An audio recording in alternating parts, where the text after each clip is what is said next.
The visit of NAC encouraged us to do something out of the box, and we could think of nothing better than creating a documentary film on the currently most hyped up topic, Metro Railway. Hence, we would like to dedicate this documentary to NAC and thank them, since otherwise this initiative could not have been taken. In this documentary, we'll see what different people think about the metro construction process. Everyone dreams of a better city, and the metro railways are being constructed for the betterment of Kolkata. But the construction process is as hectic and complicated as comfortable the metro rides are.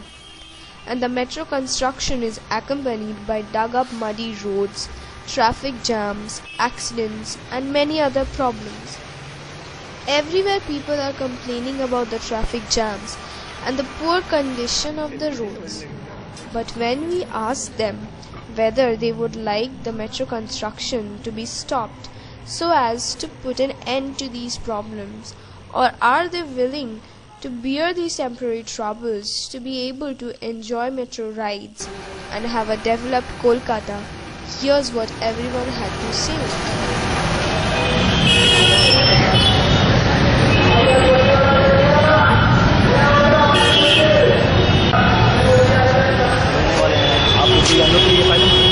Metro system मिल जाएगी, इसमें development है, state का development है।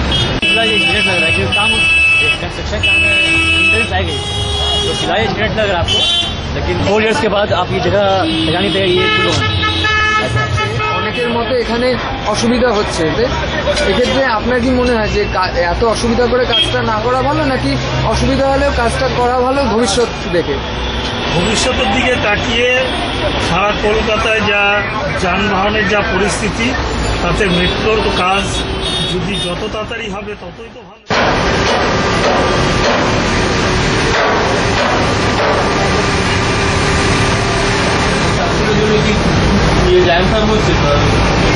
Jam তো দিনের বেলা আমরা এখানে যা ভেহিকেল আছে মেনলি রোডে কোনো কাজ করি না, আমাদের পারমিশন আছে, রোড ব্লকেজের পারমিশন আছে নাইটে, যেটা আমরা মেন লেটার ফেটার আমাদের কাছে আছে, ওই লেটার অনুযায়ী রাত্রিবেলা আমরা নির্দিষ্ট যে টাইম আছে, ট্রাফিক গার্ড আমাদের যথেষ্ট ট্রাফিক গার্ড আছে, ট্রাফিক পুলিশের হেল্প আমরা পাই, ওদের হেল্প নিয়ে রাত্রি 11টা থেকে সকাল 5টা পর্যন্ত ব্লকেজ নিয়ে ওই টাইমের মধ্যে আমরা কাজ করি। কিন্তু বিভিন্ন মিডিয়ার সাহায্যে আমরা জানতে পেরেছি যে যারা জেনারেল পাবলিক আছে, যারা এখানে যাতায়াত করে, তারা প্রচণ্ডভাবে হেনস্থা হচ্ছে, এবং এখানে রোড ব্লকেজের ফলে বাসের যাতায়াতের প্রবলেম হচ্ছে, এবং সকালবেলার দিকে যে অফিস আজ এবং ফেরার সময় খুব যানজট হচ্ছে। সেটা দেখুন, এখন অ্যাকচুয়াল আপনি একটা রাস্তাকে স্কুজ করে একটা মেন রোড থাকা, সেই অবস্থায় ভেহিকেল চলা, তারপরে কনস্ট্রাকশনের কাজ হওয়া, তার জন্য যে আমাদের রুল রেগুলেশন আছে, এত মিটার আমাদের রাস্তা ছাড়তে হবে, সেই রোডে কতটা চড়া আমরা রাস্তাটা ব্লকেজ করে বাকি নিয়ে আমরা কাজ করতে পারি, ওটা তো আমাদের নিয়মের মধ্যে রয়েছে। এমনি আপনি নর্মাল রোডের উপরে কাজ করা মানে গাড়ি যাতায়াত করা আর একটা কনস্ট্রাকশন এরিয়ার মধ্যে ন্যাচারালি পথে এই যে যানজটটা হচ্ছে এবং এত যে পাবলিক এখানে হ্যারেস্ট হচ্ছে, তাহলে সেইটা মানে বেশি ইম্পর্টেন্ট নাকি যে মেট্রো শেষ হওয়ার পর যে ডেভেলপমেন্টটা? আপনাকে একটা ফেসিলিটি পেতে হলে কিছুদিন আপনাকে তো কষ্ট স্বীকার করতেই হবে, এটা আলটিমেটলি পাবলিকের জন্যই, এটা তো কারোকে ইন্টেনশনালি হ্যারাস করার জন্য নয়। একদম। তো আমি যখন কনস্ট্রাকশন করছি, কনস্ট্রাকশনের যে মিনিমাম যে টাইম আছে, টাইমের মধ্যে শেষ হয়ে যাওয়ার পরে তখন তো অটোমেটিক্যালি কী হয়ে যাবে, আর মোটামুটি হয়ে গেছে। এইটাইটা মেন রাস্তার জন্য মেন রাস্তার অসুবিধার জন্য কাজটা একটু দেরি হচ্ছে। তোমাদের কতক্ষণ করে কাজ করতে হচ্ছে, মানে তোমাদের ডিউটিটা কত? আমাদের ডিউটি 12 ঘন্টা করতে করা হয়, ওভারটাইম 8 ঘন্টা ডিউটি আর 12 ঘন্টা। 8 ঘন্টার ডিউটি 12 ঘন্টা করা হয়। তোমরা মোটামুটি কতজন লেবার কাজ করছো এখানে? আমাদের এখানে আছে 150 জন। এতদিন ধরে ধরো কাজ হচ্ছে, রাস্তাঘাট বন্ধ হয়ে গেছে, রাস্তা অনেক ছোটো হয়ে গেছে, গাড়ি যাতায়াত করতে অসুবিধা হচ্ছে, মানে যাত্রী দুর্ভোগ হচ্ছে, যেটা মোট কথা। তো সেইটা তুমি কী ভাবছো? আমি ভাবছি যে দেখুন, যে সব কিছু একদিকে করতে গেলে একদিকে জিনিস নষ্ট হবে, ভবিষ্যতে এটা একটা ভবিষ্যৎ দাঁড়িয়ে যাবে একটা কলকাতার, নাম হয়ে যাবে যে একটা মেট্রো ঘুটে সল্টলেক সাইডে, সেটা ভাই যাচ্ছে।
চালাচ্ছে যারা, তাদের কি এতে একটু তো অসুবিধা হচ্ছে? সাধারণ মানুষ কি এতে কোনো মনোভাব প্রকাশ করেছে যে এমন কোনো যে আমাদের অসুবিধা হচ্ছে? বিভিন্ন যে জায়গাগুলি আমি ঘুরে বেড়াই দেখি, সেই তুলনায় সেখানে সেরকম যানজট হয় না। কারণ এখানকার আমাদের সংগঠন থেকে যেভাবে রাস্তা পরিষ্কার করার জন্য, অর্থাৎ গাড়িগুলি কন্ট্রোল করার জন্য যেভাবে ছেলেরা সাহায্য করে বা যাত্রীরা যেভাবে সহযোগিতা হাত বাড়িয়ে দিয়েছে, তাতে মোটামুটি। আচ্ছা, আপনার কি মনে হয় এই যে কাজটা হওয়ার ফলে অল্প পরিমাণ হলেও যে অসুবিধাটা হচ্ছে, সেই অসুবিধাটা মানে ভোগ করে আমাদের ভবিষ্যতের দিকে তাকিয়ে কাজটা চালিয়ে যাওয়া উচিত, নাকি অসুবিধা হচ্ছে বলে কাজটা বন্ধ করে দেওয়া উচিত? আমি একটা কথা বলবো, আপনি স্টুডেন্ট, পড়াশোনা করেন, তার জন্য আপনার একটু কষ্ট করতে হয়, রাত জেগে পড়তে হবে ভালো রেজাল্ট করতে গেলে। তা ভালো কিছু পাবেন, পরিশ্রম করবেন না, তাহলে কি করে হবে? Most people are ready to bear the smaller problems for the greater good. People, irrespective of all castes, creed, classes and sex, want a better and a developed Kolkata. So our message to all those who are always cribbing and complaining about the odds is that have patience and you will yield us sweet fruit. Thank you. We hope you liked this documentary.